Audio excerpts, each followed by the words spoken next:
Jean-Christophe Fromentin, cette semaine marque exactement la mi-mandat de François Hollande. Alors rapidement, un mot pour qualifier ces 2 ans et demi passés à l'Élysée. Écoutez, moi j'ai l'impression qu'il est en permanence à la recherche d'un cap. Vous voyez, comme une boussole qui ne fonctionne pas sur un bateau et qui a du mal à dire je vais là, je vais là, je vais là, et à déterminer là où il va aller.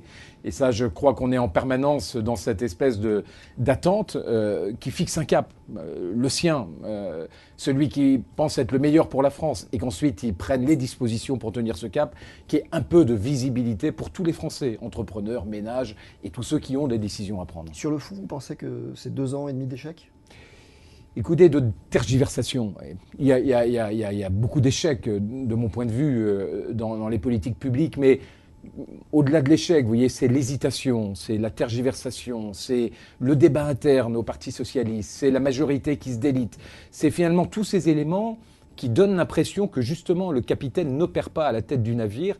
Et ça, je crois que c'est ce qu'il y a de plus troublant pour tous les Français. C'est de voir finalement un bateau à la dérive. Et il est temps qu'ils reprennent le cap et qu'on se tienne à une direction, à un projet, à même des éléments sur lesquels tout le monde peut se raccrocher. Majorité, opposition, ménage, investisseurs, emprunteurs.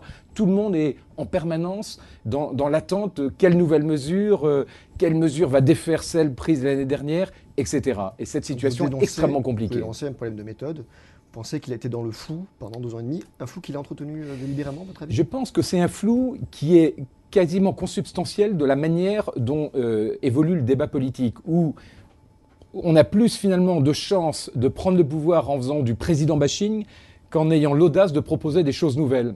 Et du coup, le risque pour la droite, c'est de tomber dans le même piège. C'est de dire, mais enfonçons la tête sous l'eau au maximum à la majorité actuelle et au président de la République, et le pouvoir nous reviendra comme un balancier. Et c'est même pas la peine de faire des propositions, de prendre le risque d'aller sur des aspérités qui pourraient gêner les Français.